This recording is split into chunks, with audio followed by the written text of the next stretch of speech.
लाडकी बहीण योजनेसंदर्भात राज्य सरकारने एक अतिशय मोठा आणि दिलासादायक निर्णय घेतलेला आहे. आपल्याला माहिती आहे राज्य सरकारने 31 तारखेपर्यंत के-वाय-सी करण्यासाठी मुदतवाढ दिलेली होती 31 डिसेंबरपर्यंत आणि बहुतांश लाडक्या बहिणींची के-वाय-सी राहिलेली होती. तर बघू शकता तुम्ही 6 फेब्रुवारी 2026 म्हणजे आजचा जी-आर आहे.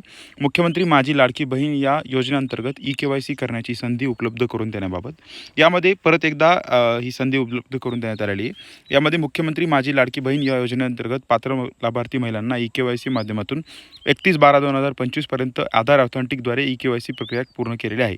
परंतु सदर प्रक्रिया पूर्ण करताना लाभार्थी महिलांकडून लाभार्थ्यांच्या कुटुंबातील सदस्य, नियमित कायम कर्मचारी, कंत्राटी कर्मचारी म्हणून सरकारी विभाग, उपक्रम, मंडळ, भारत सरकार किंवा राज्य सरकारच्या स्थानिक संस्थेमध्ये कार्यरत नसावा किंवा सेवानिवृत्तीनंतर निवृत्तीवेतन घेत आहे किंवा कसे याबाबत पर्याय निवडताना चुकीचा पर्याय निवडला गेला असल्याने निदर्शनास आलेले आहे. त्यामुळे योजनेतील निकषाच्या अनुषंगाने सदर लाभार्थी महिलांची सखोल तपासणी करून लाभार्थ्यांच्या पात्रता अपात्रतेची प्रत्यक्ष पडताळणी, फिजिकल व्हेरिफिकेशन करण्याबाबत सर्व संबंधित जिल्हाधिकाऱ्यांना शासन निर्णय 20/1/2026 अन्वये कळविण्यात आली होती. परंतु हे तुम्हाला माहिती आहे फिजिकल व्हेरिफिकेशन करण्यासाठी राज्य सरकारने सांगितलं होतं. त्यानंतर अंगणवाडी ताई ज्या असतात त्यांना नकार दिलेला होता, कारण की महिलांचा खूप आक्रोश होता आणि बहुतांश महिलांची के-वाय-सी देखील चुकलेली होती.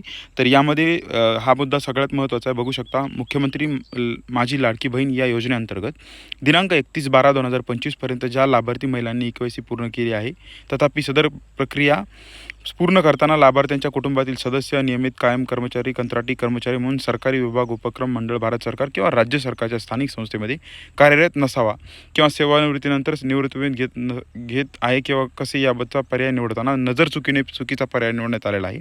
अशा लाभार्थी महिलांसाठीच ऑनलाईन के-वाय-सी मध्ये पुन्हा एकदा सुधारणा करण्यासाठी संधी 31/3/2026 पर्यंत देण्यात आलेली आहे. सर ह्या बघू शकता तुम्ही हा आजचा जी-आर आहे आणि यामध्ये के-वाय-सी करण्यासाठी परत एकदा राज्य सरकारकडून मुदतवाढ देण्यात आलेली आहे. तुमची जर के-वाय-सी चुकली असेल किंवा तुम्हाला ऑप्शन निवडताना जर काही प्रॉब्लेम आला असेल तर तुम्ही परत एकदा आता के-वाय-सी ही करू शकता आणि याला 31 तारखेपर्यंत म्हणजे 31 मार्च 2026 पर्यंत परत एकदा मुदतवाढ देण्यात आली. आपला हेतू असतो तुमच्यापर्यंत खरी आणि जननी माहिती पोहोचण्याचा. आपला व्हिडिओ जर तुम्हाला आवडला असेल तर कृपया या चॅनलला सबस्क्राईब करा, या व्हिडिओला लाईक करा. धन्यवाद.